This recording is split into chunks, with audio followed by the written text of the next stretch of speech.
ஒன்றும் இல்லைடா. ஆடு மாடு வச்சுருக்கவங்க வீட்டில் யார் வீட்டில் வேணால் இதேமாதிரி நடக்கலாம். மறக்காமல் சேனலை சப்ஸ்கிரைப் பண்ணிங்க பிடிச்சிருந்தா மட்டும். இந்த வீடியோ நீங்கள் பார்க்கும்போது உங்களுக்கே தெரியும், இந்த ஆட்டுக்குட்டி வந்து கால் உடஞ்சிச்சு. அது ஆனால் அவங்களுக்கு வந்து கொஞ்சம் வயசானவங்க, அவங்களுக்கு சரியாக தெரியவே இல்லை ஆடு கால் உடஞ்சிச்சின்னு. அவங்க நொண்டி நொண்டி எனக்குன்னு வழித்து விட்டுருந்தாங்க. என்னென்னு அவங்களுக்கே சரியாக தெரியல. அதனால் எங்கள்கிட்ட இந்த கம்ப்ளைண்ட் வந்தது. நாங்கள் போய் பார்க்கும்போது காலை செக் பண்ணி பார்க்கும்போது எங்களுக்கே தெரிஞ்சு கால் இது உடஞ்சிச்சின்ட்டு. அதால் சுத்தமாக நடக்கக்கூட முடியல. அது இப்போ அந்த ஆடு வந்து போட்டு குட்டி 2 மாதம் தான் ஆகுது. அதனால் சுத்தமாக அதுக்கு நடக்க முடியல. அந்த குட்டியால் சுத்தமாக நடக்க முடியாமல் ஆயிடுச்சு.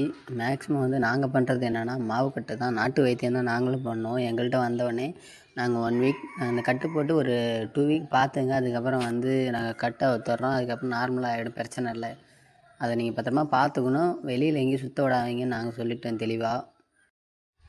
வெளியே எங்கேயோ அலைய விட்டிங்கன்னா அதிகமாக அடிபடும். மேக்ஸிமம் வந்து க்யூர் ரொம்ப கஷ்டமாக இருக்கும். நீங்கள் வீட்டிலே வச்சு பார்த்துங்க.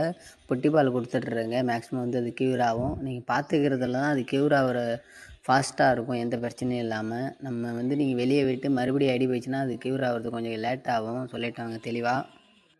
இதேமாரி அடிபடுறது வந்து கேஷுவல் தான். இது வந்து நம்ம யார் மேலேயும் நம்ம குறை சொல்ல முடியாது. ஆனால் அடிபட்டால் நம்ம பார்த்துக்கிற நமக்கு தான் கஷ்டம். ஏன்னா இதில் வர வருமானத்தை வச்சு நம்ம குடும்பத்தை ஓட்டுவோம். அதில் இடையில இதேமாரி வந்து அடிபடுறது, கால் உடையறதுலாம் இருந்தால் நம்ம கஷ்டப்படுற ஃபேமிலி தான் எல்லாருமே இருப்போம். ஆடு மாடு வச்சுருக்கோங்க எல்லாருக்குமே.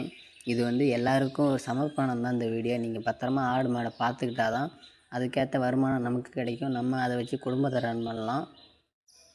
உங்கள் ஃப்ரெண்ட்ஸ் அண்ட் ஃபேமிலிக்கு மறக்காமல் ஷேர் பண்ணுங்கள். இது அவங்க வீட்டில் நடக்கலாம். சேஃப் செக்யூராக இருங்க.